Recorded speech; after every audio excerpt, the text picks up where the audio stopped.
नमस्कार दोस्तों, राधे राधे, जय जय श्री कृष्णा। मैं वंदना भोजक चैनल से आप सभी का एक बार पुण्य हार्दिक अभिनंदन करता हूं। आप लोगों का बहुत बहुत स्वागत करता हूं।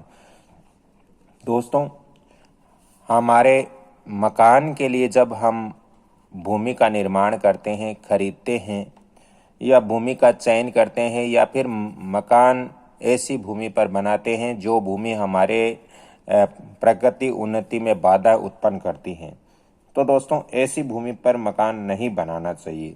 दोस्तों, मान लीजिए आपकी ये ज़मीन है, आपकी ये भूमि है। मैं यहाँ आपको नक्शा बना करके बताता हूँ ताकि आपको अच्छा सा समझ में आ सकें कि वास्तु अनुसार हमारी भूमि यदि इस तरह से है तो इसके अंदर हमें मकान का निर्माण नहीं करना चाहिए। दोस्तों, मान लीजिए ये हमारी एक ज़मीन है और इसकी ये उत्तर दिशा है, ये पूरब दिशा है और ये दक्षिण दिशा है दोस्तों, और ये पश्चिम दिशा है। आप मेरे वीडियो से वास्तु की जानकारियां ले सकते हो और यहाँ पर आप सीख सकते हो कि वास्तु हम अपने घर का कैसे चेक करें। ये पश्चिम दिशा है दोस्तों। अब मान लीजिए कि आपके घर की जो दिशा है, आपके घर की जो ज़मीन है वो बिल्कुल आयताकार नहीं है और आपके घर की ज़मीन का ये कॉर्नर है वो बढ़ रहा है। ये जो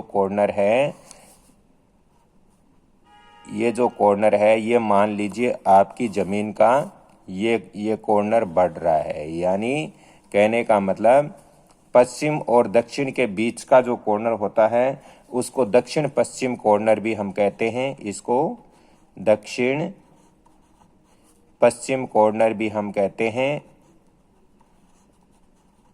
और इसको नैऋत्य कोण भी हम कहते हैं। दोस्तों, इसको वास्तु के अंदर नैऋत्य दिशा भी कहते हैं,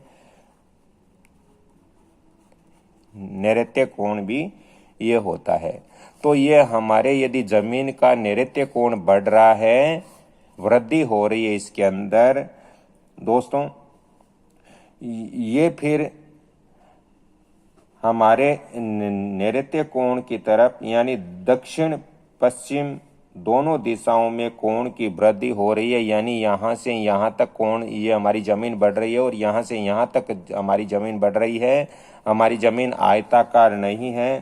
तो दोस्तों, ऐसी भूमि पर हमें मकान निर्माण नहीं करना चाहिए, हमें घर नहीं बनाना चाहिए। यदि हम घर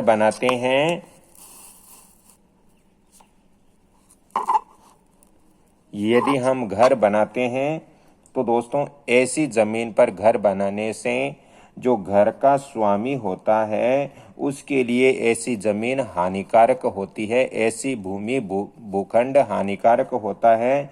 इससे दोस्तों घर के अंदर कभी भी धन संपदा की वृद्धि नहीं होगी। ऐसे यदि ज़मीन पर मकान बनाते हो तो आपके घर में कभी भी धन और संपत्ति की वृद्धि नहीं होगी। कभी भी उन्नति के जो प्रकृति के मार्ग हैं, उन्नति के मार्ग हैं, वो ऐसे मकान के अंदर कभी भी नहीं मिलते हैं। दोस्तों, ये जो दिशा है ये राहु की दिशा मानी गई है और इस दिशा में वृद्धि होने से घर में राहु की स्थापना हो जाती है ज्योतिष के अनुसार, और वास्तु के अनुसार ये कोण बढ़ने से दोस्तों घर में धन संपदा कभी नहीं हो सकती। तो ऐसी ज़मीन यदि आपको मिल रही है जिस ज़मीन का नैऋत्य कोण बढ़ रहा है तो ऐसी ज़मीन हमें वास्तु अनुसार नहीं खरीदनी चाहिए, अन्यथा हमें जीवन भर इसके अंदर पछताना ही पड़ता है। और जब हम कोई वास्तु उपाय करते हैं तो भी हमारा इतना अच्छा उपाय इस मकान के अंदर नहीं हो सकता, क्योंकि इसकी नैऋत्य कोण बढ़ने से हमारे मकान के अंदर बहुत बड़ी परेशानियां आती हैं। अकाल मृत्यु तक की घटनाएं घर में घटित हो सकती हैं।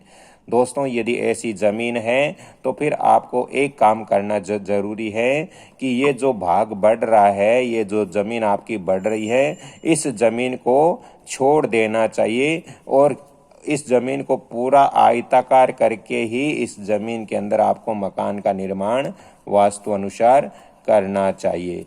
तो आज आपको समझ में आया होगा कि हमारे यदि जिस ज़मीन पर, जिस भूमि पर मकान बना रहे हैं, उस ज़मीन का नैऋत्य कोण बढ़ रहा है तो हमें ऐसी ज़मीन पर मकान नहीं बनाना चाहिए। यदि ज़्यादा ही आवश्यकता हो, बनाना हो, तो फिर ज़मीन को बिल्कुल चौरस करके, आयताकार करके और ये ज़मीन हमें छोड़ करके फिर इसके अंदर मकान का निर्माण वास्तु अनुसार करना चाहिए। दोस्तों मित्रों, आज की ये मेरी जानकारी आपको कैसे लगी? यदि अच्छी लगी, कुछ समझ में आया है तो आप इस वीडियो को लाइक, शेयर, सब्सक्राइब जरूर करें और बेल आइकन घंटी के निशान पर भी क्लिक करें।